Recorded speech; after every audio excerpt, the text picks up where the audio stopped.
Okay.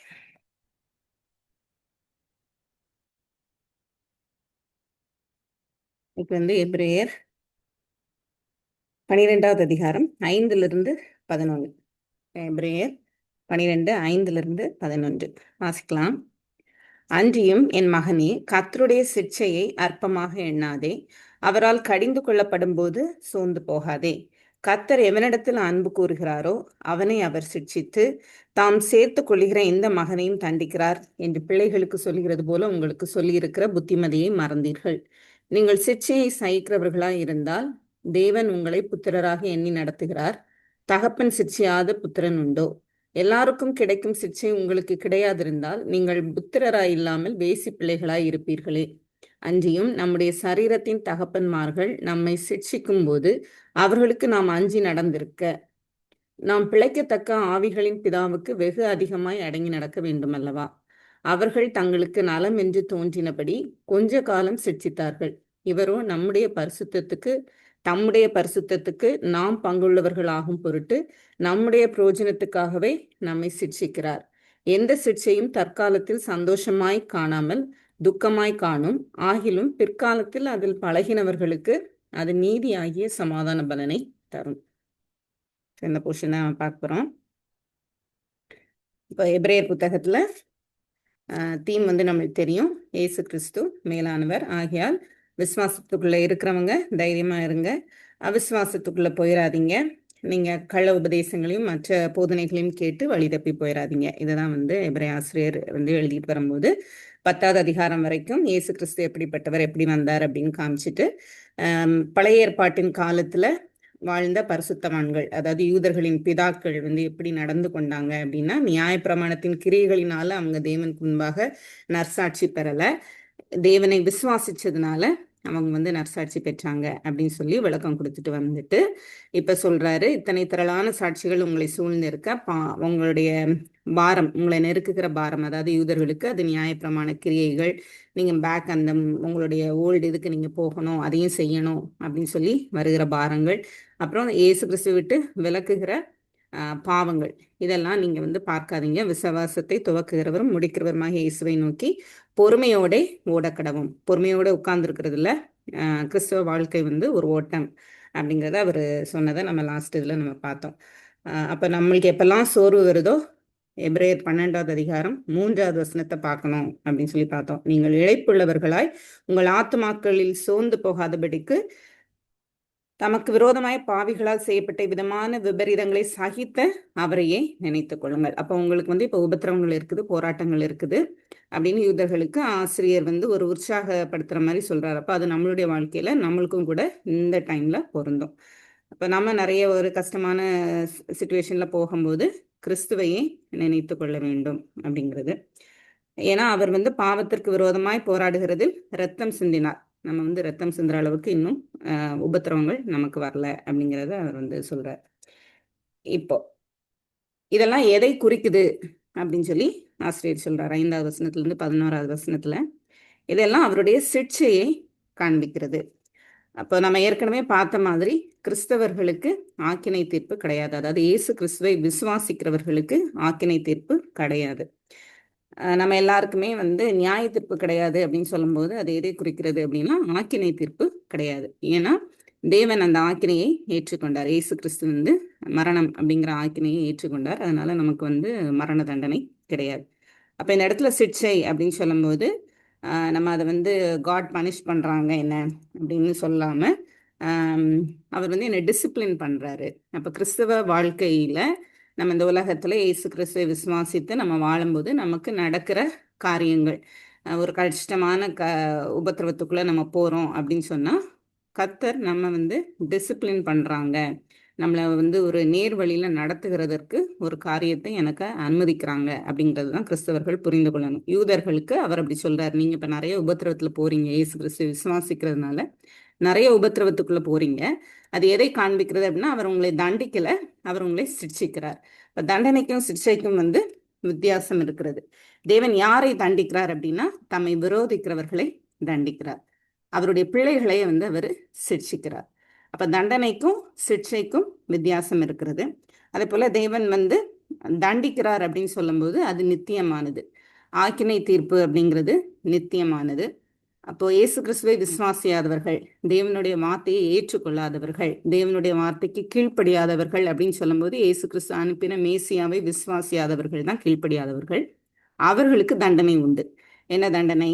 நித்திய அழிவு, நித்திய அக்னி, ஆக்கினை தீர்ப்பு. இதுதான் அவங்களுக்கு தண்டனை. ஸோ அவங்களோடது வந்து நித்தியமானது.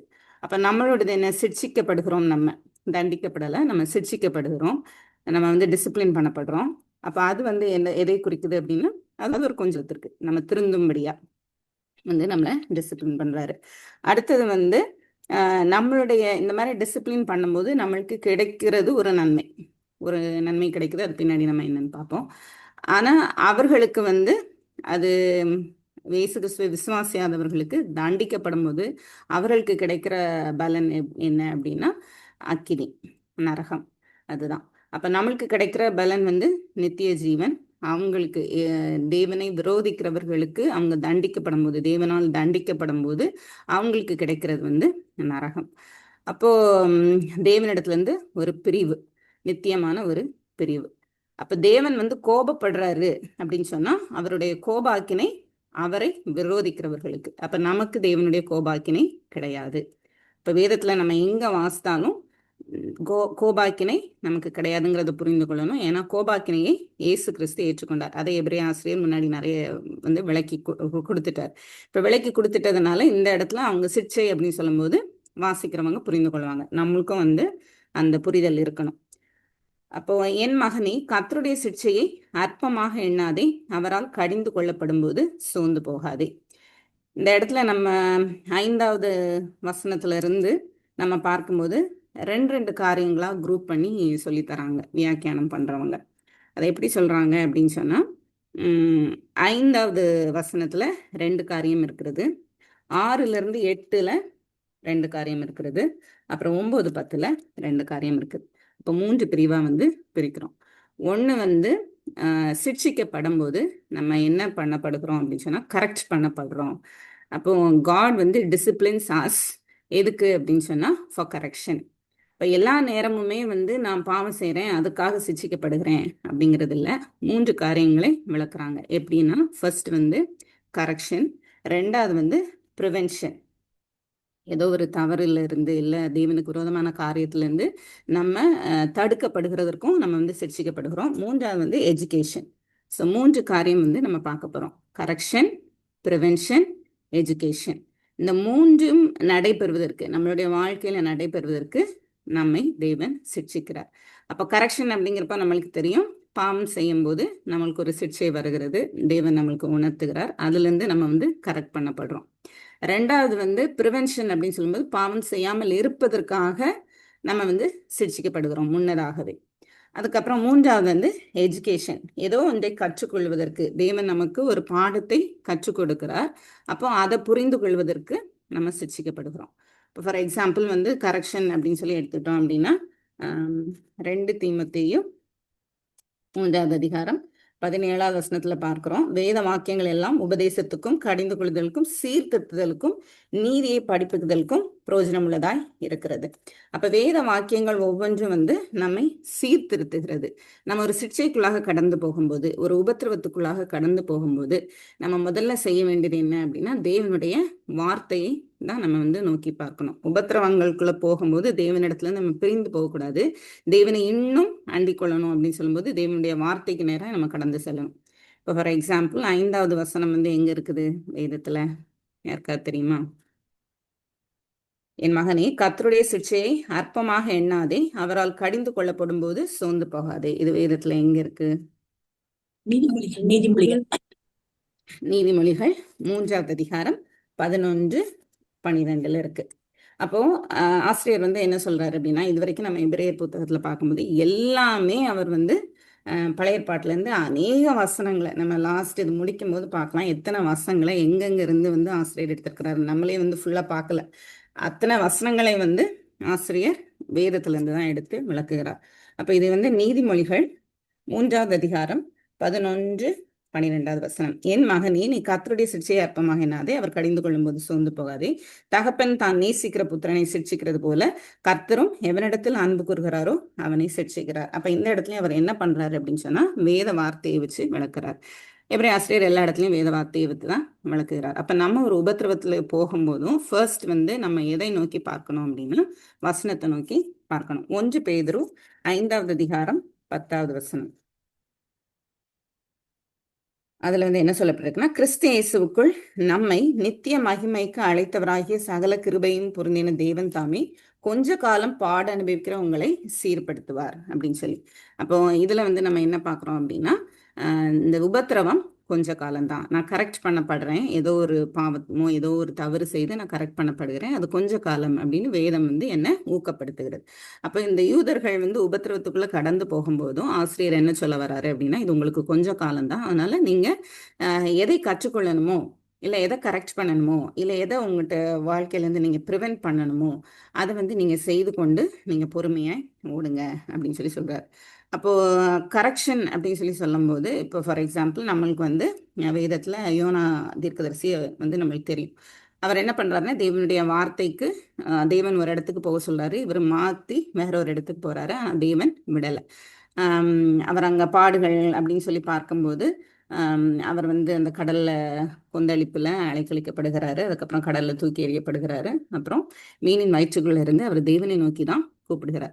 அப்போ ஒரு உபத்திரவத்துக்குள்ள கடந்து போறோம் அப்படின்னு சொல்லும்போது அவர் எதை புரிந்து கொள்ளாருன்னா, தான் பண்ணின தவற புரிந்து கொண்டு அவர் மாத்தி திரும்ப தேவனுக்கு கீழ்ப்படிந்து அந்த இடத்துக்கு அவர் செல்றார். அப்போ தேவன் தான் அவரை அதுக்குள்ள அனுமதிக்கிறார் அப்படின்னு சொல்லும்போது அவர் திருந்துவதற்கு தான் இந்த உபத்திரவம். அப்போ நம்மளுடைய லைஃப்லையும் உபத்திரவம் கரெக்ஷனுக்கு. அடுத்தது ப்ரிவென்ஷன். அதுக்கு நம்ம எக்ஸாம்பிள் யார் பார்க்கலாம் அப்படின்னு சொன்னால் பவுல் பார்க்கலாம். பவுல் 2 கொரிந்தியர் 12வது அதிகாரத்தில் நம்மளுக்கு எல்லாத்துக்கும் தெரிஞ்ச ஒரு இதுதான். அவர் மேன்மை பாராட்டுகிறது எனக்கு தகுதி அல்லவே, 12வது அதிகாரம் 1 வசனம். ஆகிலும் கர்த்தர் அருளிய தரிசனங்களையும் வெளிப்படுத்துதல்களையும் சொல்லுகிறேன். கிறிஸ்துவுக்குள்ளான ஒரு மனுஷனை அறிவேன். அவன் 14 வருஷத்துக்கு முன்னே 3ஆம் வானம் வரைக்கும் எடுக்கப்பட்டான். அவன் சரீரத்தில் இருந்தானோ சரீரத்துக்கு புறம்பே இருந்தானோ அதை அறியேன், தேவன் அறிவார். தன்னை குறித்து தான் அவர் சொல்லிட்டு வர்றார். அப்படி சொல்லிட்டு வரும்போது கடைசியில் 8வதுல அது என்னை விட்டு நீங்கும்படிக்கு நான் 3 தரம் கர்த்தரிடத்தில் வேண்டிக் கொண்டேன், அதற்கு அவர் என் கிருபை உனக்கு போதும் அப்படின்னு சொல்லிட்டார். அப்போ ஒரு முள் கொடுக்கப்படுகிறது பவுலுக்கு. அப்போ அது அவருக்கு ஒரு உபத்திரவம். அப்போ ஒரு பாடு, ஒரு கஷ்டத்தின் வழியில் அவர் போறாரு. அது தன்னை விட்டு நீங்கும்படி அவர் திரும்ப திரும்ப கேட்கிறாரு அப்படின்னு சொல்லும்போது அந்த இடத்துல தேவன் என்ன பண்றாருன்னா, அவரை தாழ்மையா இருக்கும்படியா, ஒருவேளை அந்த முள் எடுக்கப்பட்டது அப்படின்னு சொன்னா இவருக்கு பெருமை வந்திருக்கக்கூடும், இவர் தன்னை உயர்த்தி இருக்கக்கூடும். அப்போ தேவன் ஒரு காரியத்தை, ஒரு உபத்திரவத்தை பவுலுக்கு அனுமதிக்கிறார் அப்படின்னு சொல்லும்போது பவுல் அதை புரிந்து கொள்கிறார், தேவனிடத்துல ஜெபம் பண்ணி. இப்போ யோனாவும் நம்ம பார்க்கும்போது அவர் கரெக்ட் பண்ணப்படும்போது தேவனிடையை நோக்கி கூப்பிடுகிறாரு, தேவன் விடுதலையை கொடுக்கிறாரு. அதனால அவர் புரிந்து கொள்கிறார் தேவனுடைய திட்டம் இதுதான் அப்படின்னு. அதே போல பவுலும் உபத்திரவத்துக்குள்ள கடந்து போகும்போது அவர் கர்த்தரை நோக்கி விண்ணப்பம் பண்ணுகிறார். கர்த்தர் கொடுக்கிற பதிலை வைத்து அவர் புரிந்து கொள்கிறார், அதை அக்செப்ட் பண்ணிக்கிறார். அப்ப நம்மளுடைய வாழ்க்கையிலையும் நம்ம உபத்திரவத்துக்குள்ள கடந்து போகும்போது தேவனை பற்றி கொள்ளணும், தேவனுடைய வார்த்தையை நம்ம நோக்கி பார்க்கணும். இந்த ரெண்டையும் தான் இதில் கற்றுக்கொள்கிறோம். 3வது என்ன அப்படின்னு சொல்லி பார்த்தோம்னா எஜுகேஷன் அப்படின்னு பார்த்தோம். தேவன் கற்றுக் கொடுக்கிறார். அது யாரோட உபத்திரத்துலேருந்து பார்க்கலாம், யோபுவினுடைய உபத்திரவம். யோபு மிகவும் நெருக்கப்பட்டார், உபத்திரத்துக்குள்ள கடந்து போறாரு. போகும்போது நான் என்னோட அவர் பேசினா நல்லா இருக்கும், எனக்கும் அவருக்கு ஒரு மத்தியஸ்தர் இருந்தா நல்லா இருக்கும், என் நியாயத்தெல்லாம் நான் அவருக்கு விளக்குவேன் அப்படின்னு சொல்லி அவருடைய உபத்திரவத்தை அவர் சகித்து கொண்டிருக்கிற காலம் அவரால் தாங்க முடியாம அவர் அநேக காரியங்களை பேசுகிறார்.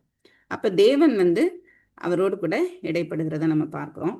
அப்ப தேவனை நோக்கி பார்க்கும்போது தேவன் இடைப்படுகிறார். அங்கிருந்து அவர் என்ன கற்றுக்கொள்கிறார் அப்படின்னு சொன்னா, தேவனுடைய கிருபை எவ்வளவு பெரியது அப்படிங்கிறத யோபு கற்றுக்கொள்கிறார்.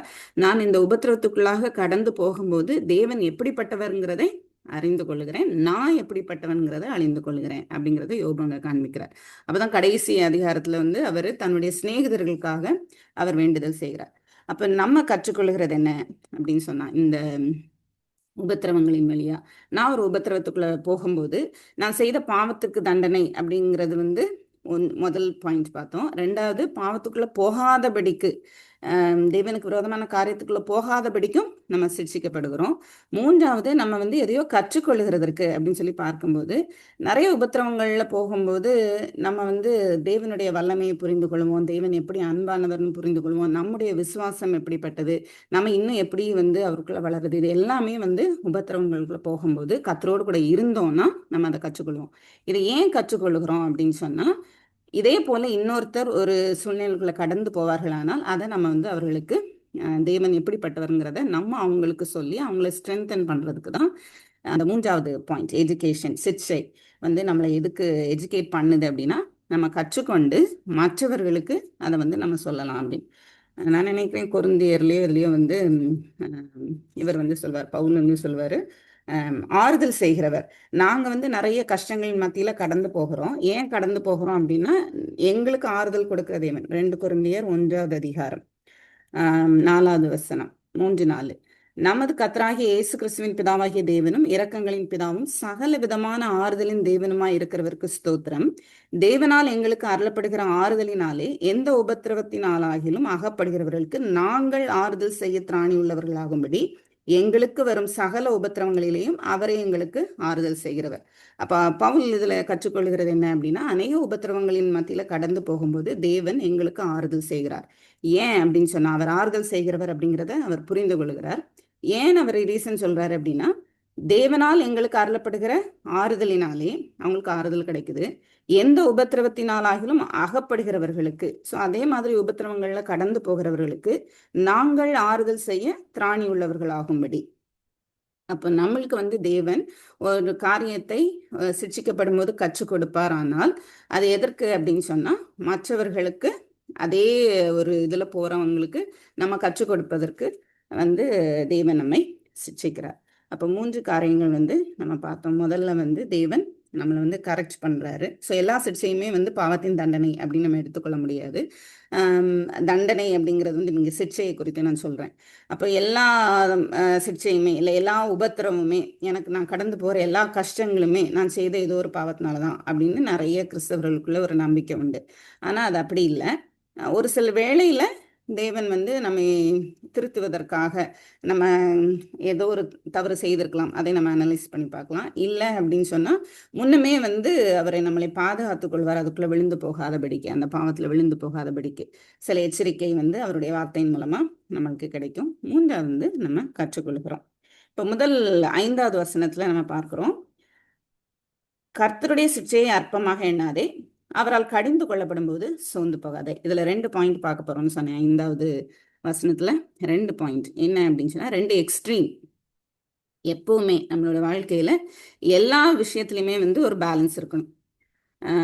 நம்ம டயட் இருந்தாலும் சரி, நம்ம சாப்பிட்டாலும் சரி, நம்ம ஏதோ ஒரு வேலை செய்தாலும் சரி, நம்ம தேவனுடைய வேலையை செய்தாலும் சரி, எப்பவுமே வந்து ஒரு பேலன்ஸ்ட் லைஃப் தான் வந்து நம்மளை கரெக்டான பாதையில கொண்டு போகும். அப்ப இந்த இடத்துலயும் அவர் வந்து 2 எக்ஸ்ட்ரீமை விளக்குறாரு. ஒண்ணு என்னன்னா, கர்த்தருடைய சிக்ஷையை அற்பமாக எண்ணுகிறது. கர்த்தர் சிக்ஷிக்கும் போது நம்ம வந்து அதை பெருசா கண்டுக்காம அதை வந்து விட்டுறது. அதே போல 2வது வந்து என்ன அப்படின்னா, அவரால் கடிந்து கொள்ளப்படும் போது சோர்ந்து போகாதே. ரொம்ப தேவன் வந்து என்னை வெகுவாய் வந்து தண்டிச்சிட்டாரு அப்படின்னு சொல்லி ஒரேடியா அவரை விட்டு தூர போகும்படியாய் வந்து ரொம்ப சோர்ந்து போயிடுது. அப்ப 2 காரியங்களை இந்த இடத்துல ஆசிரியர் சொல்றாரு. ஏன்னா அவங்க உபத்திரத்துக்குள்ள கடந்து போறாங்க. ஸோ அப்படி கடந்து போகும்போது ஃபர்ஸ்ட் வந்து அவர் சொல்றது என்ன அப்படின்னா, சிக்ஷையை அற்பமாக எண்ணுகிறாங்க. அப்ப கர்த்தருடைய சிக்ஷையை வந்து அற்பமாய் எண்ணக்கூடாது. நம்மளுக்கு வர உபத்திரவங்களின் மத்தியில நம்ம வந்து கடவுள் ஏதோ ஒரு காரியத்தை அனுபவித்துக்கான்னு புரிந்து அதை சீரியஸா நம்ம எடுத்துக்கணும். அட் த சேம் டைம் இது எனக்கு ரொம்ப தாங்கக்கூடாத ஒரு பாரமா இருக்குது, இல்லை உபத்திரவமா இருக்குது, தேவன் ஏன் இது இப்படி பண்ணாரு அப்படின்னு சொல்லி நம்ம அடுத்த எக்ஸ்ட்ரீமுக்கும் போயிடக்கூடாது.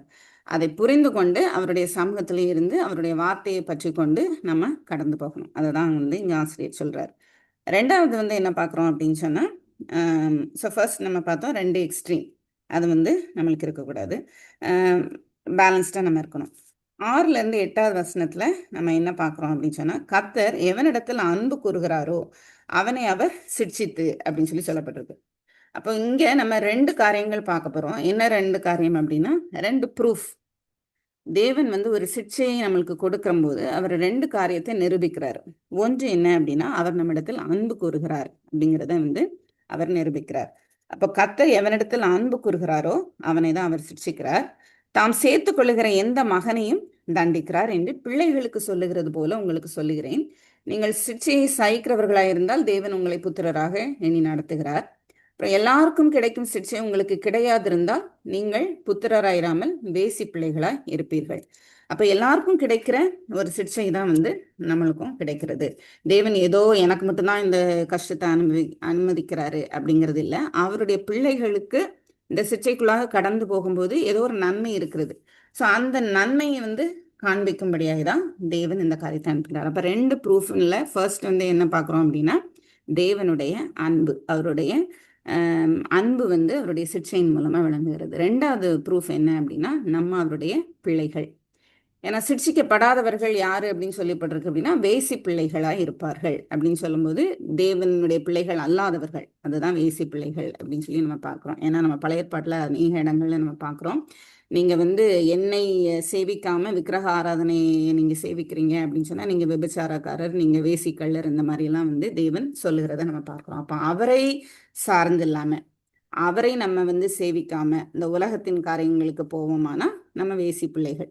அப்போ நம்ம வந்து தேவனுடைய பிள்ளைகள் அப்படின்னு சொல்லி தேவன் நேசிக்கிறதுனாலதான் நம்ம சிட்சிக்கிறார். அப்போ ஒரு சிட்சை நம்மளுக்கு வருது, ஒரு உபத்திரவத்துல நமக்கு வரோம் அப்படின்னா நம்ம சந்தோஷப்படணும்.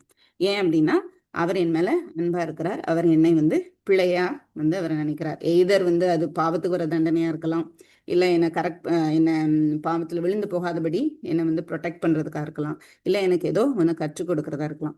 நம்ம கிறிஸ்தவர்களை நிறைய அண்டர்ஸ்டாண்டிங் என்ன அப்படின்னு சொன்னால், நம்மளுக்கு ஏதோ ஒரு உபத்திரவம் கடந்து வரும்போது தேவனுக்கு பிரியமில்லாமல் நம்ம செஞ்சுட்டோம், அதனால தேவன் நம்ம தண்டிக்கிறார் அப்படிங்கிற ஒரு பயம் தான் வந்து முதல்ல வருகிறது. ஆனால் தேவன் இந்த இடத்துல என்ன சொல்றாரு அப்படின்னா, நான் உங்களை நேசிக்கிறேன் அப்படிங்கிறது தான் சொல்றாரு. அப்போ தேவன் எவரிடத்தில் அன்பா இருக்கிறாரோ அவனை தான் அவர் வந்து சிக்ஷிக்கிறார். அப்ப தாம் சேர்த்து கொள்ளுகிற எந்த மகனையும் தண்டிக்கிறார். அப்போ நம்மளுக்கு ஒரு உபத்திரம் வருது அப்படின்னா, அவர் வந்து சேர்த்து கொள்கிற தேவன் தான். இன்னும் வந்து அவரை நெருங்குவதற்கு தான் அவர் வந்து இந்த உபத்திரவங்களுக்குள்ள கடந்து போக பண்ணுகிறாரே தவிர அவர் விட்டு தூர போகிறதுக்கு இல்லை. யோனா தூர போகும்போதும் பிடிச்சு இழுக்க தான் செஞ்சாரு. பவுல் தூர போகும்போதும் பிடித்து இழுத்து கொண்டார். பேதுரு தூர போகும்போதும் இழுத்து கொண்டார். இப்படி அவர் நேசிக்கிற பிள்ளைகள், அவர் தெரிந்து கொண்ட பிள்ளைகளை வந்து எத்தனை உபத்திரவங்களின் மத்தியில போகும்போதும் நம்ம சோர்ந்து போகிறோம். ஆனாலும் தேவன் அதை அறிந்து நம்ம வந்து மறுபடியும் இழுத்துக்கொள்கிறார். இப்ப சேர்த்து கொள்ளுகிற எந்த மகனையும் தண்டிக்கிறார் என்று பிள்ளைகளுக்கு சொல்லுகிறது போல உங்களுக்கு சொல்லி இருக்கிற புத்திமதியை மறந்தீர்கள் அப்படின்னு. அப்போ எங்க இவர் சொல்லியிருக்கிறாரு அப்படின்னு பார்க்கும்போது, அந்த நீதிமொழிகள்ல சொல்லப்பட்ட அந்த வசனத்தை நீங்க மறந்து போயிருக்கிறீங்க. ஏன்னா அந்த வசனம் உங்களுக்கு தெரியும்.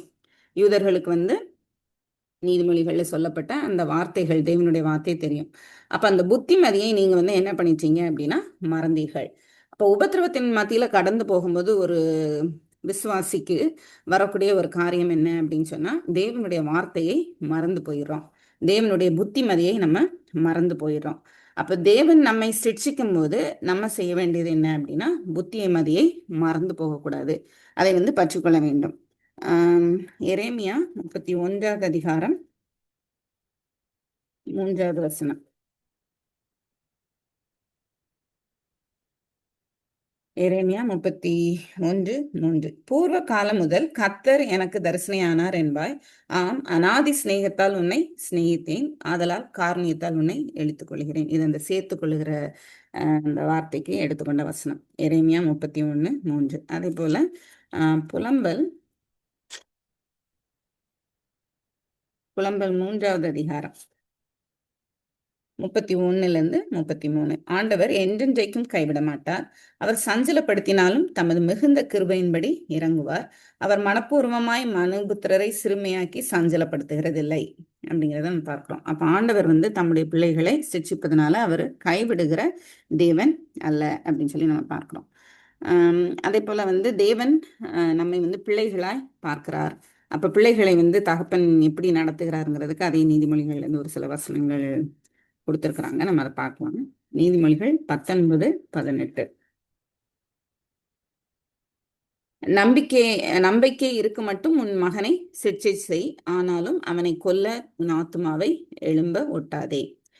இது ஏன் அப்படின்னு சொன்னா, இந்த உலகத்தின் தகப்பன்மார்கள், இதுக்கப்புறம் நம்ம எபிரேயர்ல 12வது அதிகாரத்தில் 9, 10வது வசனத்தில் நம்ம பார்க்க போகிறோம். அதில் வந்து உலகத்தின் தகப்பன்மார்கள் வந்து எப்படி பிள்ளைகளை சிக்ஷிக்கிறாங்க, ஏன் வந்து அந்த மாதிரி செய்கிறாங்க அப்படிங்கிறதுக்கு சில வசனங்கள் இருக்குது. அதை நம்ம பின்னாடி பார்க்கலாம். அதே போல் 22வது அதிகாரம் நீதிமொழிகள் 22:15, பிள்ளையின் நெஞ்சில் மதியினம் ஒட்டி இருக்கும், அதை தண்டனையின் பிரம்பு அவனை விட்டு அகற்றும். இப்போ தேவனும் வந்து நம்மை சிக்ஷிக்கிறார் அப்படின்னு சொன்னால் இந்த நோக்கத்திற்காக. அதே போல 23வது அதிகாரம் 13, 14, பிள்ளையை தண்டியாமல் விடாதே, அவனை பிரம்பினால் அடித்தால் அவன் சாகான், நீ பிரம்பினால் அவனை அடிக்கிறதுனால் பாதாளத்துக்கு அவன் ஆத்துமாவை தப்புவிப்பாயே அப்படின்னு பார்க்குறோம். அப்புறம் 29, 15, பிரம்பும் கடிந்து கொள்ளுதலும் ஞானத்தை கொடுக்கும், தன் இஷ்டத்திற்கு விடப்பட்ட பிள்ளையோ தன் தாய்க்கு வெட்கத்தை உண்டு பண்ணுகிறார். இப்போ கடிந்து கொள்ளுதலையும் வந்து நம்ம ஏற்றுக்கொள்ளணும் அப்படிங்கிறத நம்ம பார்க்குறோம்.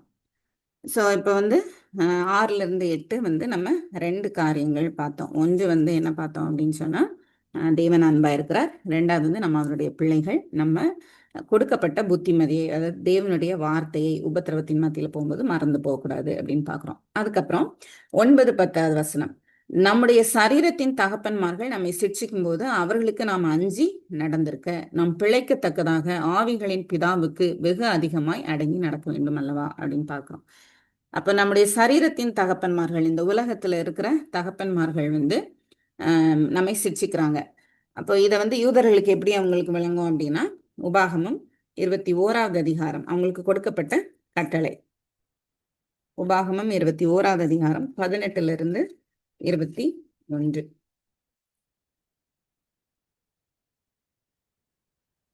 தன் தகப்பன் சொல்லையும் தன் தாயின் சொல்லையும் கேளாமலும் அவர்களால் தண்டிக்கப்பட்டும் அவர்களுக்கு கீழ்ப்படியாமலும் போகிற அடங்காத துஷ்ட பிள்ளை ஒருவனுக்கு இருந்தால், அவன் தகப்பனும் அவன் தாயும் அவனை பிடித்து அவன் இருக்கும் பட்டணத்தின் மூப்பரிடத்திற்கு அவ்விடத்தும் வாசலுக்கும் அவனை கொண்டு போய், எங்கள் மகனாக இவன் அடங்காத துஷ்டனாய் இருக்கிறான், எங்கள் சொல்லை கேளான், பெருந்தினிக்காரனும் குடியனுமாய் இருக்கிறான் என்று பட்டணத்தின் மூப்பரோடு சொல்லுவார்களாக. அப்பொழுது அவன் சாகும்படிக்கு அந்த பட்டணத்து மனிதரெல்லாம் அவன் மேல் கல்லெறிய கடவர்கள். இப்படியே தீமையை உன் நடுவிலிருந்து விலக்கி போட வேண்டும். இஸ்ரவேலர் எல்லாரும் அதை கேட்டு பயப்படுவார்கள். இப்போ இது வந்து இவர்களுக்கு கொடுக்கப்பட்ட கட்டளை. அப்போ நம்முடைய சரீரத்தின் தகப்பன்மார்கள் நம்மை சிக்ஷிக்கும் போது அவர்களுக்கு அஞ்சி நடக்கிறோம். ஒரு பிள்ளை வந்து அஞ்சி நடக்குது. ஏன்னா கொடுக்கப்பட்ட கட்டளை வந்து துஷ்டனாய் இருக்கும்போது தாய் தகப்பனே போய் மூப்பர் இடத்துல சொல்லி அந்த பிள்ளையை வந்து கல்லறிந்து கொள்ள வேண்டுங்கிறது கட்டளை. அப்போ அதனாலதான் கீழே வந்து கொடுக்கப்பட்டிருக்கு, நாம் பிழைக்கத்தக்கதாக அப்படின்னு சொல்லி.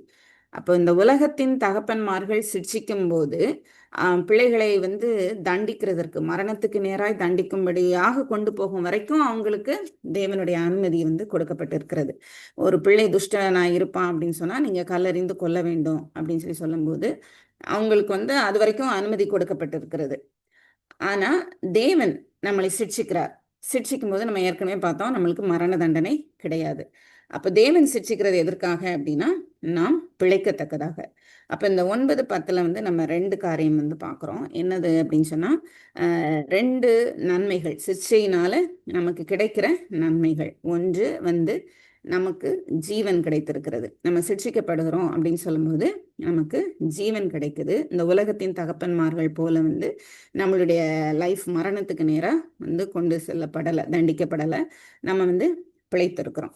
அப்போ ஃபர்ஸ்ட் பாயிண்ட் வந்து நம்ம பிழைக்கத்தக்கதாக தான் நம்ம சிக்ஷிக்கப்படுகிறோம். அப்போ நம்ம சிக்ஷிக்கப்படும் போது ஆவிக்கு, ஆவிகளின் பிதாவுக்கு அப்படின்னு சொல்லும்போது இதே அதிகாரம் 23வது வசனம் பார்த்தோம்னா எபிரேயர் 12:23, பூரணராக்கப்பட்ட நீதிமான்களுடைய ஆவிகள் அப்படின்னு சொல்லி சொல்லப்பட்டிருக்கு. அப்போ இது யாரை குறிக்குது அப்படின்னு சொன்னால், இயேசு கிறிஸ்துவை விசுவாசிக்கிறவர்களாகிய நம்மளுடைய ஆவிகள் அப்படின்னு சொல்லும்போது சபை, கிறிஸ்துவின் சபைக்குள்ள இருக்கிற ஒவ்வொரு விசுவாசியினுடைய ஆவிக்கும் தகப்பன் யாரு அப்படின்னா பிதாவாகிய தேவன். அப்போ பிழைக்கத்தக்கதாக ஆவிகளின் பிதாவுக்குன்னு சொல்லும்போது பிதாவாகிய தேவனுக்கு வெகு அதிகமாய் நம்ம அடங்கி இருக்க வேண்டும். அப்போ இந்த உலகத்தின் தகப்பன்மாருக்கு கொடுக்கப்பட்ட கட்டளையின் நிமித்தம் அவங்க வந்து பிள்ளை எப்படி வளர்க்கணும் அப்படின்னு சொல்லி வளர்க்குறாங்க. நம்மளும் நம்மளுடைய பிள்ளைகளை வளர்க்குறோம். அப்போ நம்ம வந்து நம்மளுடைய பெற்றோருக்கும் நம்மளுடைய பிள்ளைகள் நமக்கும் வந்து கீழ்ப்படிந்திருக்கும்படியாக எவ்வளோ செய்கிறோமோ அதை விட எவ்வளவு ஜாஸ்தியாக நம்ம வந்து இவருக்கு அடங்கி இருக்கணும். ஏன்னா இவர் நமக்கு ஜீவனை கொடுத்திருக்கிறார். நம்ம எல்லாம் அழிந்து போகிற மனிதர்கள், ஆனால் இவர் நமக்கு ஜீவனை கொடுத்திருக்கிறார் அப்படின்னு சொல்லும்போது இன்னும் எவ்வளோ தூரத்துக்கு நம்ம வந்து இவருடைய வார்த்தைக்கு கீழ்ப்படிந்து இருக்க வேண்டும் அப்படின்னு ஆசிரியர் சொல்றார். ஏன் சொல்றாருன்னு பேக்ல நம்மளுக்கு எப்பவுமே மைண்ட்ல ஞாபகம் இருக்கணும். எபிரேய புத்தகம் எதுக்கு எழுதப்பட்டிருக்கு? விசுவாசிகள் போயிடாதீங்க, இயேசு கிறிஸ்துவை விட்டு போயிடாதீங்க, அவருக்கு அடங்கி நீங்க இருங்க, ஏன்னா உங்களுக்கு ஜீவனை அவர் கொடுத்திருக்கிறார் அப்படின்னு. ரெண்டாவது நன்மை என்ன அப்படின்னு சொல்லி பார்த்தோம் அப்படின்னா 10வது வசனத்துல பார்க்கிறோம். அவர்கள் தங்களுக்கு நலமென்று தோன்றினபடி கொஞ்ச காலம் சிற்றித்தார்கள், இவரோ தம்முடைய பரிசுத்தத்துக்கு நாம் பங்குள்ளவர்கள் ஆகிறோம். அப்போ அவர் பரிசுத்தர். வேதத்துல அநேக இடங்கள்ல தேவன் எப்படிப்பட்டவர் அப்படின்னு சொல்லி கொடுக்கப்பட்டிருக்கு. ஆனா கர்த்தர் பரிசுத்தர் பரிசுத்தர் பரிசுத்தர் அப்படின்னு சொல்லி மாத்திரம்தான் ஒரே ஒரு இதுல 3 தடவை அவர் குறித்து சொல்லப்பட்டிருக்கு. வேற எந்த அவர் நன்மை செய்கிறவர், அவர் பராக்கிரம் உள்ளவர், அவர் வல்லமை உள்ளவர் அப்படின்னு சொல்லும் போது இதெல்லாம் அந்த 3 முறை குறிக்கப்படல. வேதத்துல 3 முறை இல்ல 2 முறைக்கு மேல சொல்லப்படுது அப்படின்னா அதை முக்கியப்படுத்தி சொல்லுகிறதா அர்த்தம். அப்போ கர்த்தர் பரிசுத்தர் பரிசுத்தர் பரிசுத்தர் அப்படிங்கிறது தான் வேதத்துல ரெக்கார்ட் பண்ணப்பட்டிருக்கு. அப்ப தேவன் பரிசுத்தர் அப்படின்னு சொல்லும்போது பரிசுத்தத்துக்கு நம்ம 2 மீனிங் பார்த்தோம். என்ன மீனிங்லாம்? பரிசுத்தம் அப்படின்னு சொல்லும்போது 2 மீனிங் நம்ம பார்த்தோம். ஃபர்ஸ்ட்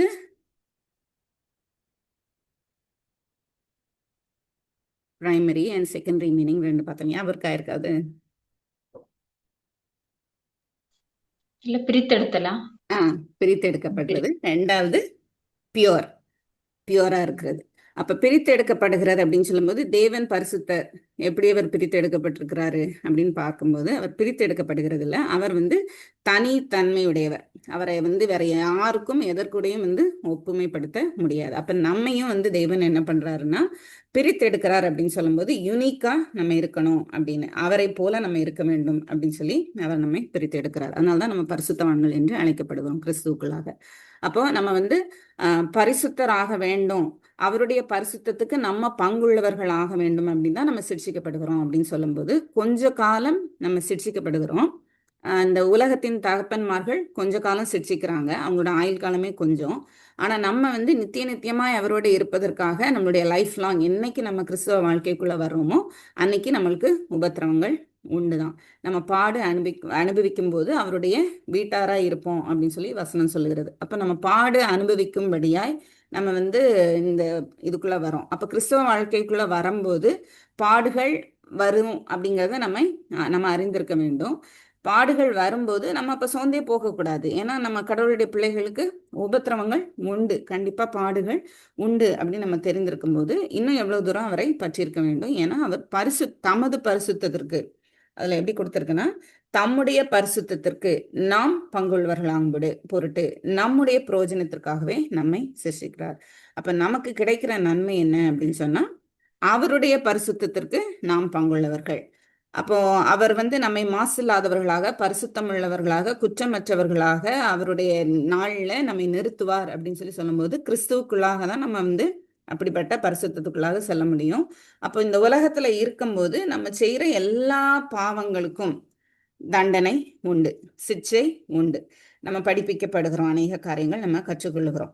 ஆனா நம்ம அந்த மறுரூபமாகும் போது தேவனுடைய சமூகத்திற்கு நம்ம செல்லும் போது நம்ம முற்றிலுமா என்ன ஆகிறோம் அப்படின்னா பரிசுத்தம் உள்ளவர்களாய் அவருடைய பரிசுத்தத்திற்கு பங்குள்ளவர்களாயிரும். அப்போ அந்த ரட்சிப்பினுடைய 3வது ஸ்டேஜ்ன்னு சொல்றோம்ல, குளோரிஃபிகேஷன், மகிமைப்படுதல் அப்படிங்கிறது. ஸோ அந்த இடத்துக்கு நம்ம செல்லுகிறதற்கு பங்குள்ளவர்களாய் ஆகிறோம், தகுதி உள்ளவர்களாய் மாறுகிறோம். எதனால அப்படின்னா இந்த உலகத்துல நம்ம சிட்சிக்கப்படும் போது. ஸோ ஒவ்வொரு சிட்சைக்குள்ளேயும் நம்ம ஒவ்வொரு உபத்திரவத்தின்குள்ளேயும் நம்ம கடந்து செல்லும் போது நம்ம எதை யோசிக்க வேண்டும் அப்படின்னு சொன்னா அதை அற்பமாக எண்ணக்கூடாது. தேவன் நம்மை கடிந்து கொள்ளும் போது நம்ம சோர்ந்து போகக்கூடாது அப்படின்னு பார்க்கிறோம். அப்ப இந்த 5லிருந்து 10க்குள்ள நம்ம 3 காரியங்கள் பார்த்தோம். அந்த 3லையும் திரும்ப 3 வருஷம் குரூப்லையும் நம்ம 2 காரியங்களை கற்றுக்கொண்டோம். ஸோ 3 காரியங்கள் என்னெல்லாம் கற்றுக்கொண்டோம்? உபத்திரவங்கள்னால நம்ம கரெக்ட் பண்ணப்படுறோம்.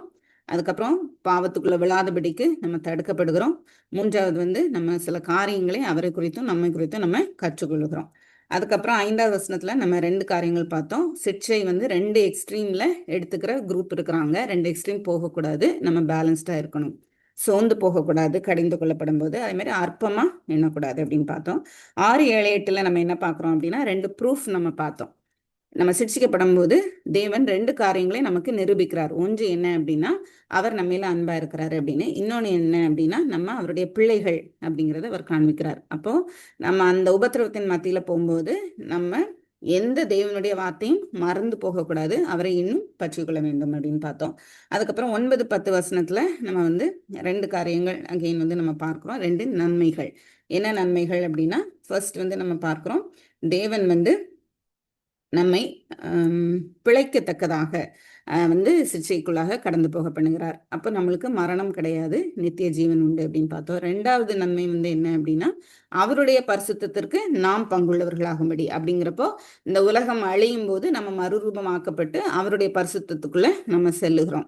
அதற்கு நம்மை தகுதியுள்ளவர்கள் ஆக்கும்படி தான் இந்த உலகத்துல நமக்கு வருகிற எல்லா உபத்திரவங்களும் சிக்ஷைகளும். 11வது வசனம், எந்த சிக்ஷையும் தற்காலத்தில் சந்தோஷமாய் காணாமல் துக்கமாய் காணும். இப்ப எந்த சிக்ஷையும் அப்படின்னு சொல்லும்போது வசனம் வந்து என்ன சொல்லுகிறது அப்படின்னா, எந்த சிக்ஷையும். அப்போ கிறிஸ்தவர்கள் கடந்து போகிற எல்லா உபத்திரவமும், அது எந்த உபத்திரவமா இருந்தாலும் சரி, தேவனை விசுவாசித்து இந்த பாடுகளுக்குள்ள கடந்து போகும்போது அவரையே நான் பற்றி கொண்டிருப்பேன். ஆனால் அது வந்து எப்படிப்பட்ட உபத்திரவமா இருந்தாலும் அது கொஞ்ச காலம் வந்து துக்கமாய் தோன்றும், கஷ்டமா இருக்கும். ஆகிலும் பிற்காலத்தில் அதில் பழகினவர்களுக்கு அது நீதியாகிய சமாதான பலனை தரும். அப்ப பழகினவர்கள் அப்படின்னு சொல்லி சொல்லும்போது கிரேக்க வார்த்தையில அதை எப்படி சொல்றாங்க அப்படின்னா, ஒரு போருக்கோ இல்லை அந்த காலத்துல வந்து நிறைய விளையாட்டுகள் எல்லாம் நடக்குது, அதுல வந்து யார் வீரர்கள் அந்த மாதிரி எல்லாம் வந்து காமிக்கிறாங்க. அப்ப அந்த மாதிரி தங்களுடைய வீரத்தை வெளிப்படுத்துகிற விளையாட்டுகள்ல ட்ரெயின் பண்றாங்க தான் அவங்கள ஒரு பர்டிகுலர் இடத்துல. அந்த கிரேக்க வார்த்தையிலேருந்து தான் ஜிம்னாசியம் அப்படிங்கிற வார்த்தை, ஆங்கில வார்த்தை வந்து வருது. அப்போ தங்களை ட்ரெயின் பண்ணி கொள்ளுகிற அந்த ஒரு வார்த்தையை தான் தமிழ்ல அதில் பழகினவர்களுக்கு அப்படின்னு சொல்லப்பட்டிருக்கு. அப்போ சிக்ஷையில நம்ம என்ன பண்ணப்படுறோம்னா ட்ரெயின் பண்ணப்படுறோம். யுத்தத்திற்கு தங்களை ட்ரெயின் பண்ணி கொள்ளுகிறாங்க, இல்லை தங்களுடைய வீரத்தை வெளிப்படுத்துவதற்கு தங்களை ட்ரெயின் பண்ணி கொள்ளுகிறாங்க அப்படின்னு சொல்லும்போது அது ஒரு கண்டினியூஸ் ப்ராசஸை குறிக்குது. அப்போ நம்ம பழகினவர்களுக்கு அப்படின்னு சொல்லி சொல்லும்போது நம்ம உபத்திரவத்தில் கடந்து போகும்போது நம்ம எஜுகேட் பண்ணப்படுறோம், நம்ம கரெக்ட் பண்ணப்படுறோம், நம்ம அநேக காரியங்கள்லேருந்து நம்மளை தேவன் தற்காத்து கொள்கிறார்னு சொல்லலாம், நம்மளை மீட்டு கொள்கிறார், பாதுகாத்து கொள்கிறார் அப்படின்னு சொல்லும்போது அது எதை காண்பிக்குது அப்படின்னா நம்ம ட்ரெயின் பண்ணப்படுகிறோம்னு சொல்லும்போது ஒவ்வொரு உபத்திரவத்திலையும் கடந்து போகும்போது பழைய மாதிரியே நம்ம உட்கார்ந்துருக்க கூடாது. பழைய மாதிரியே நம்ம வந்து சோர்ந்து போய் அழுதுட்டு ரொம்ப டவுன் ஆகி அப்படி நம்ம இருக்கக்கூடாது. நம்ம ஒவ்வொரு ட்ரைனிங்லாம் பொதுவாக நம்ம சாதாரணமாக ஒரு எக்ஸசைஸ் பண்ணுறோம் அப்படின்னு சொன்னால் ரொம்ப நாள் நம்ம எக்ஸசைஸ் ஆரம்பிக்கல, திடீர்னு ஸ்டார்ட் பண்ணும்போது முதல்ல வலிக்கும், கஷ்டமாக இருக்கும், ரொம்ப கடினமாக இருக்கும். அப்புறம் அது போக போக போக அது என்ன ஆகும் அப்படின்னா நம்ம அதுக்கு பழகிடுவோம். அப்படின்னா என்ன அர்த்தம், நம்மளோட உடம்பு வந்து நல்லா ட்ரெயின் ஆயிரும் அந்த ஒரு ஆக்டிவிட்டிக்கு. அப்போ நம்ம அதில் வந்து ஈஸியாக ஃபர்ஸ்ட் வந்து ஒரு 10 நிமிஷம் பண்ணுறதே கஷ்டமாக இருக்கிறது, ஒரு காலகட்டத்தில் 1 மணி நேரம் நம்மளுக்கு செய்தால் கூட, ஒரு வேலையை செய்தால் கூட நம்மளுக்கு அது கடினமாக இருக்காது. அப்போ எதையுமே வந்து நம்ம திரும்ப திரும்ப அதை பழக்கணும் அப்படின்னு சொல்லி சொன்னால் நம்மளுடைய பிரெயினையும் நம்மளுடைய மைண்டையும் நம்மளுடைய உடம்பையும் சரீரத்தையும் வந்து நம்ம பழக்கணும் அப்படின்னு சொன்னால் அது வந்து செட் ஆயிரும். அப்படிதான் நம்ம சிருஷ்டிக்கப்பட்டிருக்கிறோம். அப்போ இங்கே வந்து எந்த சிக்ஷையும் தற்காலத்தில் சந்தோஷமாய் காணாமல் துக்கமாய் காணும், ஆகிலும் பிற்காலத்தில் அதில் பழகினவர்களுக்கு அப்படின்னு சொல்லும்போது 2 காரியம் வந்து தெரியுது. ஒன்று வந்து என்ன அப்படின்னா, லைஃப் லாங் உபத்திரவம் உண்டு தேவனுடைய பிள்ளைகளுக்கு. அநேக காரியங்களுக்குள்ளாக கடந்து நம்ம செல்வோம். ஏன்னா அது ஒரு பழக்கத்தை நமக்கு உண்டு பண்ணுது, நம்மளை ட்ரெயின் பண்ணுது, போத் சரீர பிரகாரமும் மைண்ட்லேயும் வந்து நம்மளை கிறிஸ்துவுக்கு நேராக வழி நடத்துகிறது. அப்போ இன்னும் நம்ம வந்து உபத்திரவப்படும் போது நம்ம எப்படி சந்தோஷப்படணும் அப்படின்னு சொன்னால், இன்னும் நான் வந்து கர்த்தரை நெருங்குகிறேன் அப்படின்னு சொல்லி. அப்போ எப்படி வந்து நிறைய வியாதிகள் இருக்குது, இந்த வியாதிகளை கடந்து போகும்போது எப்படி சந்தோஷப்படுறது, அதே போல் ரொம்ப நாளாக ஒரு கஷ்டத்தில் இருக்கிறோம், எப்படி நம்ம சந்தோஷப்படுறது அப்படின்னு சொல்லி நம்ம யோசித்தோம் அப்படின்னு சொன்னால், தேவனை நம்ம நோக்கி பார்த்தோம், தேவனையே நம்ம பற்றி கொண்டிருப்போமானால் தேவன் நம்முடைய இருதயத்தை அவ்விதமாய் அவர் வந்து மாற்றுவார். ஏன்னா அவருடைய வார்த்தைகள் தான் எப்பொழுதுமே, அவருடைய வார்த்தையை வந்து விட்டு போயிடக்கூடாது. அதை நம்ம பிடித்து கொண்டே இருந்தோமானால், அந்த புத்திமதியை நம்ம மறந்து போகாமல் இருப்போமானால், நம்ம வந்து சுற்றி நடக்கிற காரியங்கள், நம்மை நெருக்குகிற காரியங்கள், உபத்திரவங்களின் மத்தியில் நம்ம ஏற்கனவே 12வது அதிகாரத்தில் பார்த்த மாதிரி பாவத்துக்கு எதிராக ரத்தம் சிந்துகிற அளவுக்கு நம்ம இன்னும் போராடலையே. அப்படிங்கிறப்போ இது வந்து நமக்கு ஒரு சரீர பிரகாரமாக கஷ்டமாக இருந்தாலும் நம்மளோட மைண்ட் வந்து எப்படி ஆயிரும் அப்படின்னு சொன்னால் அவருடைய சமாதானத்தினால் நிரம்பி இருக்கும். அப்போ இந்த இடத்துல அவர் சொல்றாரு, அதில் பழகினவர்களுக்கு அது நீதியாகிய சமாதான பலனை தரும். வேதத்தில் அநேக இடத்துல வந்து நீதியும் சமாதானமும் ஒன்றை ஒன்று பிரிக்கவே முடியாது, அது வந்து சேர்ந்து தான் இருக்கும். அப்போ நீதியாகிய சமாதான பலனை தரும் அப்படின்னு சொல்லும்போது, நீதி வந்து ஒரு சாயில் மாதிரின்னு வச்சுக்கோங்களேன். அதில் வந்து நம்ம எவ்வளோ உபத்திரவத்தை போட்டுகிட்டே நம்ம இருந்தாலும் அதுலேருந்து வர்ற பலன் வந்து என்ன அப்படின்னா சமாதானம் தான் வருது. அப்போ நீதிங்கிறது வந்து தேவனுக்கு முன்பாக நம்ம ரைட்டாக தேவனுக்கு பிரியமான காரியங்களை செய்து தேவனுடைய கண்களுக்கு முன்பாக நம்ம நீதிமான்களாய் கிறிஸ்துக்குள்ள தான் நிற்க முடியும். அப்போ அவரை பற்றி கொண்டு நம்ம நிற்கும்போது நம்மளுக்கு கிடைக்கிற பலன், சிற்சையினால நமக்கு இந்த உலகத்துல கிடைக்கிற பலன் என்ன அப்படின்னா சமாதான பலன். அப்போ அந்த சமாதானம் இந்த இடத்துல குறிக்கப்பட்டிருக்கிறது என்ன அப்படின்னு சொன்னா, தேவனோடு உள்ள சமாதானம். என் மனதின் நிறைவை தாண்டி அவருடைய பிள்ளைகளுக்கு அவர் வந்து இந்த உலகம் தரக்கூடாத சமாதானத்தை தந்திருக்கிறேன், என்னுடைய சமாதானத்தை உங்களுக்கு நான் வைத்து போகிறேன் அப்படின்னு சொல்லும்போது, எவ்வளோ கஷ்டம் வந்தாலும் நான் கர்த்தரை நோக்கி இருக்கிறேன் அப்படிங்கிறது தான் சமாதானம். மனம் அமைதியா இருக்கிறது ஒரு விதமான சமாதானம். ஆனா இந்த இடத்துல சொல்லப்பட்டிருக்கிற இந்த சமாதான பலனை தரும் அப்படின்னு சொல்லும்போது, இந்த இடத்துல இந்த கிரேக்க கிராமர் அந்த இதெல்லாம் வச்சு பார்க்கும்போது, அந்த வார்த்தையின் அர்த்தங்கள் எல்லாம் வச்சு பார்க்கும்போது ஆசிரியர் என்ன சொல்ல வர்றாரு அப்படின்னா, உபத்திரவங்களின் மத்தியில நீங்க கடந்து போறீங்க தான், நீங்க நீதி உள்ளவர்களாய் கிறிஸ்துவை பற்றி கொண்டு இருப்பீர்கள், ஆனால் நீங்க தேவனோடு எப்பொழுதுமே உறவாட முடியும். இப்ப தேவனோடு உறவாடுவது வந்து உங்களுக்கு சமாதானம் அப்படிங்கிறத ஒவ்வொரு விசுவாசியும் புரிந்து கொள்ளணும். நம்ம என்ன நினைப்போம் அப்படின்னு சொன்னா, மனசு ரொம்ப அலைக்கழிக்கப்பட்டு கொண்டு இருக்கிறது, மனசு அப்படியே பீஸ்ஃபுல்லா இருக்கு அப்படிங்கிறது தான் நம்ம வந்து சமாதானம் அப்படின்னு நினைப்போம். ஆனா தேவன் உலகம் தரக்கூடாத சமாதானம் அப்படிங்கிறது என்ன அப்படின்னா, உலகம் வந்து தேவனோடு பேச முடியாது, ஆனா நம்ம வந்து தேவனோடு பேச முடியும். விசுவாசிகள் வந்து தேவனோடு எப்பவுமே பேச முடியும், எப்பொழுதும் உறவாட முடியும்.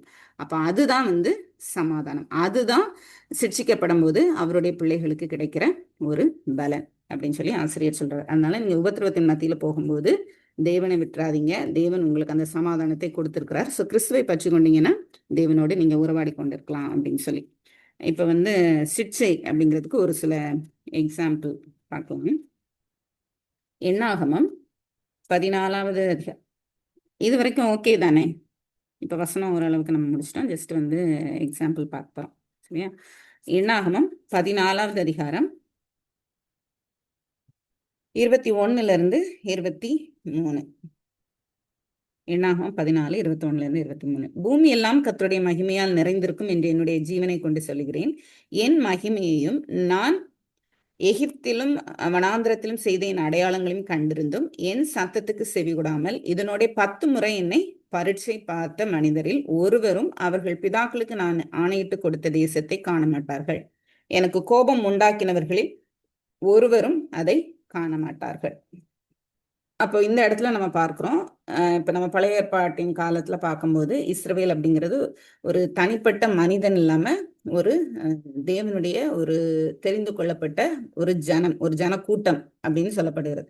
அப்போ அவங்க வந்து தேவனை விசுவாசியாததுனால, தேவனை கோபப்படுத்தினதுனால அவங்களுக்கு அந்த இடத்துல நம்ம இதை 2 விதத்துல பார்க்கணும். எப்படி பார்க்கணும் அப்படின்னா, தண்டனை, ஆக்கினை தீர்ப்பு, வனாந்திரத்திலே அவங்க அழிந்து போனாங்க.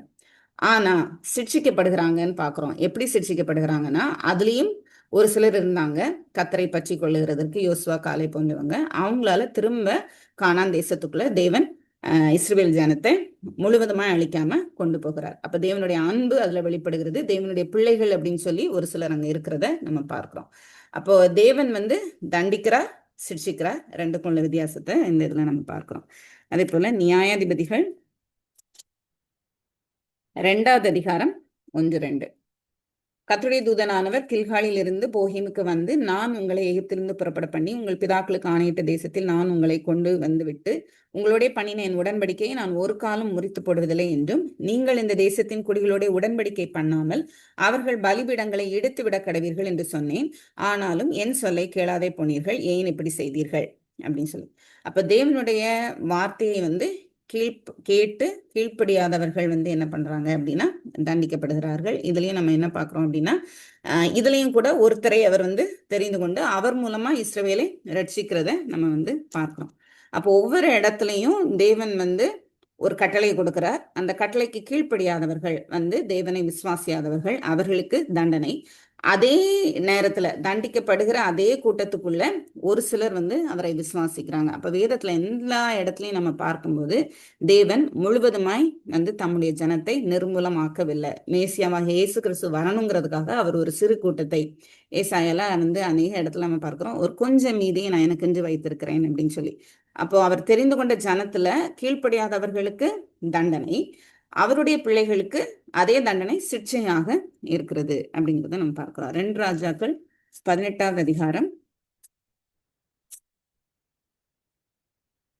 2 ராஜாக்கள் 18:12.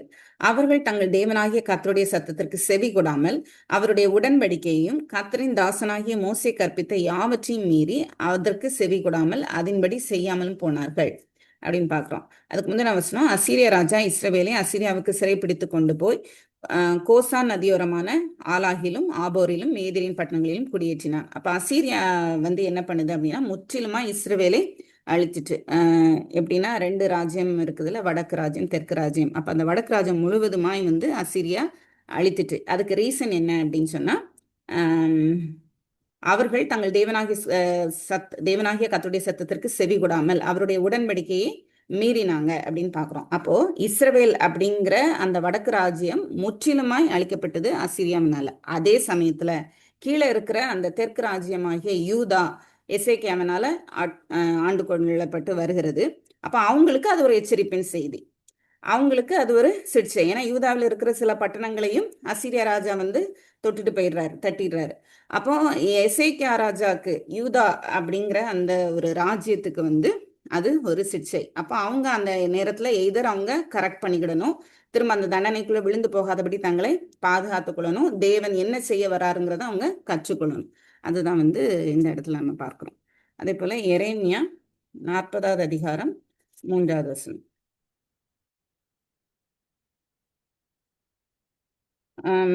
40வது அதிகாரம் 2வது வசனம். காவல் சேனாதிபதி எரேமியாவை அழைப்பித்து அவனை நோக்கி, உன் தேவனாகிய கர்த்தர் இந்த ஸ்தலத்துக்கு இந்த தீங்கு வரும் என்று சொல்லியிருந்தார். தாம் சொன்னபடியே கர்த்தர் வரப்பண்ணியும் இருக்கிறார். நீங்கள் கர்த்தருக்கு விரோதமாய் பாவம் செய்து அவருடைய சத்தத்திற்கு செவி கொடாமற் போனீர்கள், ஆகையால் உங்களுக்கு இந்த காரியம் வந்தது. இது எதை குறிக்குது? கீழே இருக்கிற அந்த தெற்கு ராஜ்யம் வந்து எசேக்கியா ராஜாக்கு அப்புறம் மனாசே, அப்புறம் அவருடைய பிள்ளை, இப்படி வந்து கடைசி சிதேக்கியா ராஜா வரும்போது நேபுகாத் நேச்சர், அது வரைக்கும் தீர்க்கதரிசிகள் மூலமா தேவன் வந்து தன்னுடைய வார்த்தையை சொல்லிக்கொண்டே வருகிறார், இவங்க செவி கொடுக்கல. அப்போ இப்ப பாபிலோன்ல இருந்து நேபுகாத் நேச்சர் வந்து கீழே இருக்கிற தெற்கு ராஜ்யம் முழுவதையும் அழித்துட்டு செல்றார். அப்போ நேபுகாத் நேச்சர் வந்து சொல்லுகிற காரியம், அவர் ஒரு அந்நிய பாபிலோன் ராஜா. அப்ப அவர் வந்து சொல்றாரு, கர்த்தர் வந்து உங்களுக்கு இதெல்லாம் சொன்னார். இப்ப காவல் சேனாதிபதி சொல்றாரு, நெபுசரதான் சொல்றாரு. அவர் வந்து என்ன சொல்றாருன்னா, எரேமியாவை அழைப்பித்து, உன் தேவனாகிய கர்த்தர் இந்த ஸ்தலத்துக்கு இந்த தீங்கு வரும் என்று சொல்லி இருந்தார். அப்ப தேவன் வந்து இப்ப நம்மளுக்கும் கூட விசுவாசிகளுக்கு கட்டளை கொடுத்திருக்கிறார். எனக்கு நீங்க பிரியமாய் நீங்க இப்படி இருக்கணும் அப்படிங்கிற கட்டளை. தேவன் இடத்துல அன்பா இருக்கணும், பிற இடத்துல நம்ம அன்பா இருக்கணும். இதுதான் நமக்கு கொடுக்கப்பட்ட கட்டளை. அப்ப இந்த கட்டளையே கீழ்ப்படியாதவர்கள் அப்படிங்கிறப்போ இயேசு கிறிஸ்துவை விசுவாசியாதவர்கள் இந்த கட்டளையின்படி நடக்க மாட்டாங்க. அப்ப நம்ம விசுவாசிக்கிறவர்கள் நடக்கணும். இந்த இடத்துல எரேமியாவும் எரேமியா கூட இருக்கிற ஒரு சிலரும் வந்து தேவனுடைய வார்த்தையை விசுவாசிக்கிறாங்க. அப்ப தேவன் என்ன பண்ணுகிறார் அப்படின்னா, நெபுசராதன் மூலமா எரேமியாவை அவர் வந்து தக்க வைத்துக் கொள்கிறார். அப்ப அவருடைய பிள்ளைகள் வந்து அந்த சுற்றி இருக்கிற கீழ்ப்படியாதவர்கள் தண்டிக்கப்படுகிற அதே நேரம் அவங்களுக்கு அது ஒரு சிகிச்சை. ஏன்னா அவங்களும் அதே இதுக்குள்ள கடந்து போறாங்க. பழைய ஏற்பாட்டின் காலத்துல அஸ் அ ஹோல் நேஷன் வந்து அவங்க பாதிக்கப்படுறாங்க. பாதிக்கப்படும் போது உள்ள நீதிமான்களும் இருக்கிறாங்க, துன்மார்க்கரும் இருக்கிறாங்க. துன்மார்க்கர் தண்டிக்கப்படுகிறாங்க, நீதிமான்கள் அதை சிகிச்சையாக எடுத்துக்கொள்ளுகிறாங்க. அப்போ ஒருவேளை அந்த தண்டனையின் போது நீதிமான்கள் மரித்து போனா, ஏதோ ஒரு இடத்துல வசனம் வந்து சொல்லப்பட்டிருக்கும், நீதிமான்கள் மரித்து போறாங்க, ஆனா அதை கேட்பாரோ கவனிப்பாரோ ஒருவரும் இல்லை அப்படின்னு சொல்லி. அப்போ தண்டிக்கப்படுகிற நாள்ல, துன்மார்க்கர் தண்டிக்கப்படுகிற நாள்ல நீதிமான்களும் அழிந்து போக வாய்ப்பு இருக்கு, ஆனா அவங்களுக்கு நித்திய ஜீவன் உண்டு.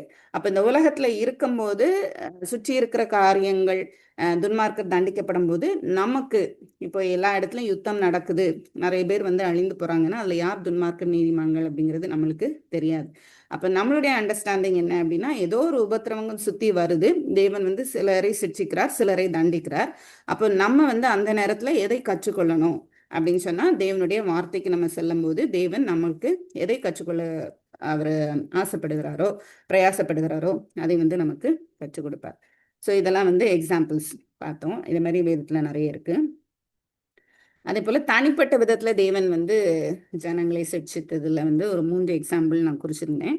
ஒன்று வந்து மோசே, என்னாகும் 27:12, ஜஸ்ட் நோட் பண்ணிக்கலாம், டைம் ஆயிடுச்சு. அதுக்கப்புறம் தாவீது, 1 நாளாகமம் 28:3, அந்த பத்சேபாலின் காரியத்தில்.